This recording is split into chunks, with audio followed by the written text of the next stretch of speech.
Posible raw na maging isa sa pinakamalalaking may hawak ng US Treasuries itong si Ripple. Oo, si Ripple na matagal na nating kilala bilang kasosyo ni XRP at unti-unting lumalawak ang galaw sa mundo ng stablecoins at ngayon ay may balak pang ang bilhin ang isa sa pinakamalalaking stablecoin issuer na si Circle na siyang nagmamay-ari kay USDC. Pero paano nga ba ito mangyayari? Bakit po mahalaga ang US Treasuries para sa stablecoins at ano ang epekto nito para sa atin bilang mga Pinoy crypto enthusiasts? Kaya yan po ang siyang ating pag-uusapan sa video na ito, pero bago po tayo magpatuloy ay pakibasa na lamang po muna ang disclaimer dito sa ibaba ng ating screen. Ayan, ang source po ng ating balita ngayon ay ang The Crypto Basic. Ngayon ay ano po ang ginagawa ng Ripple sa stablecoin market?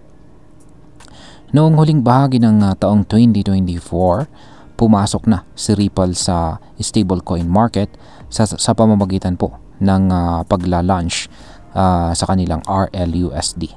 Ang RLUSD ay isa po itong stablecoin na nakatali or nakadikit sa halaga ng US dollar. Ang ibig sabihin nito, bawat RLUSD na inilalabas ng Ripple ay sinusuportahan ng mga asset gaya po ng US government treasuries, cash deposits at saka iba pang cash equivalents. Sa loob lamang po ng 6 na buwan mula nang ma-launch ito, umabot na agad sa mahigit $321 million ang market cap ni RLUSD. Dahil dito ay pasok na agad siya sa top 15 stablecoins sa buong mundo. Mabilis at agresibo ang galaw ni Ripple dito. Pero hindi dyan natatapos ang ambisyon ni Ripple. Ayon po sa ulat ng Fortune, sinubukan ni Ripple na bilhin ang Circle, ang kumpanya po na nasa likod ng USDC. Oo, ang USDC ay ang pangalawa sa pinakamalaking stablecoin sa mundo ngayon. Inalok daw ng Ripple ang ng halagang 4 hanggang $5 billion. Yan po ang kanyang inialok dito kay Circle para bilhin ang USDC. Pero tinanggihan ito ng Circle. Bagamat hindi po natuloy ang deal, nagpapakita ito na seryoso ang Ripple na palawakin pa ang kanyang kontrol sa stablecoin market. Ngayon is bakit kailangang bumili ng US Treasuries ang mga issuer ng stablecoins? Yan. Ngayon baka nagtatanong ka kung anong kinalaman talaga ng US Treasuries sa mga stablecoins. Simple lamang po yan. Para masabi nating tunay na stable ang isang stablecoin, kailangan ay back po ito. Yan, meron po itong backup na real world assets. Ang pinaka-preferred na asset ay ang US government debt o mas kilala bilang US Treasuries. At bakit ito? Dahil mataas ang tiwala ng buong mundo sa gobyerno ng Amerika pagdating po sa pagbabayad ng utang. Safe at saka liquid po ang mga treasury bills. Halimbawa, si Tether at saka si Circle ay may hawak ng halos $150 billion na halaga ng US Treasuries bilang reserve para kay USDT at saka USDC.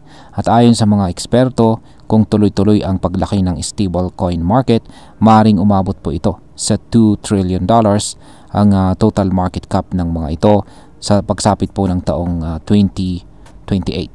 Ibig sabihin ay posibleng lumobo pa ng hanggang $1 trillion ang demand para sa treasuries mula sa mga stablecoin issuer. Kaya kung magtatagumpay po si Ripple sa pag-expand ng RLUSD at lalo na kung mabibili niya ang Circle, kailangan niyang bumili ng napakaraming US Treasuries para masigurong backup ang halaga or may backup ang halaga ng bawat stablecoin na kanyang inilalabas.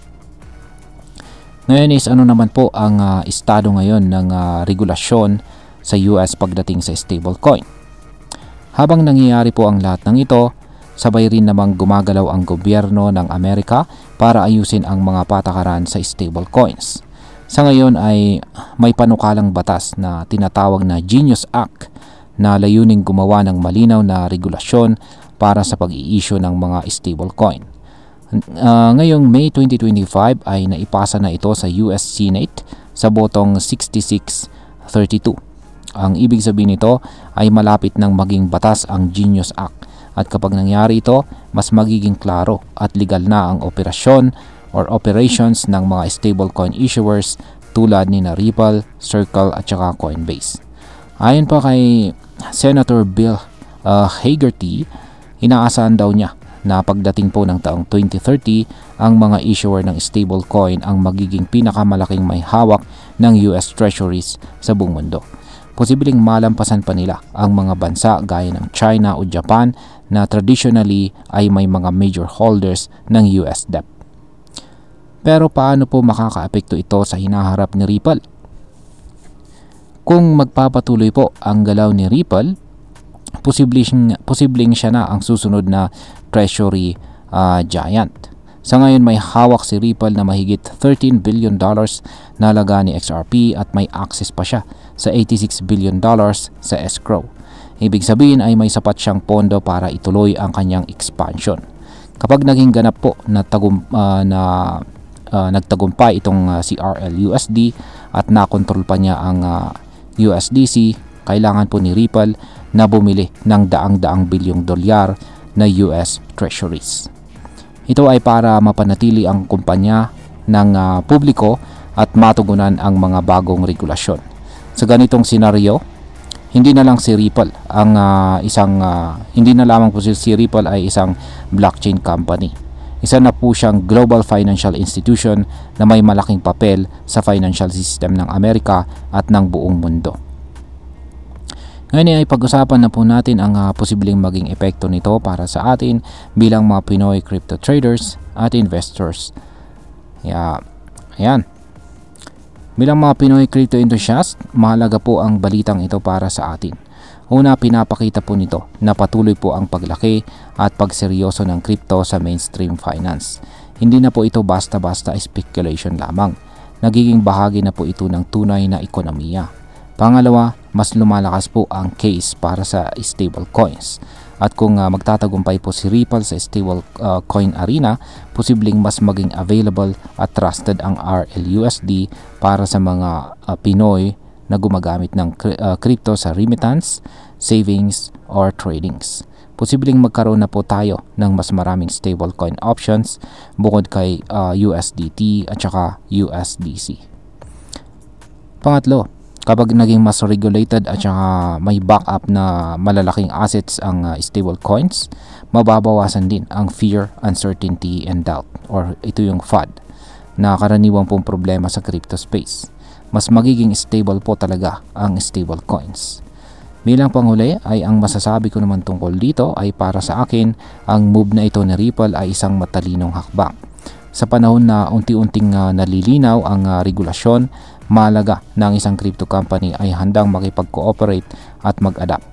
Ang pagkakaroon po ng sariling stablecoin na suportado ng US Treasuries ay hindi lamang nagpapakita ng ambisyon, kundi ng maturity din bilang isang institution. At kung sakaling matuloy pa ang pagbili kay Circle, mas lalo pang lalakas si Ripple. Magiging isa na siya sa mga pinakamalalaking player hindi lang sa crypto kundi sa global finance mismo. Pero tandaan natin, habang maganda ang mga developments na ito, importante pa rin po ang do your own research or DYOR. Hindi porket malaki ang pangalan ay automatic na safe na ang investment. Patuloy tayong maging mapanuri at responsable sa bawat galaw natin sa crypto. At ayan, hanggang dito na lamang po tayo sa video na ito mga ka-crypto. Marami pong salamat sa panonood. Ingat po tayo lagi at God bless po sa ating lahat.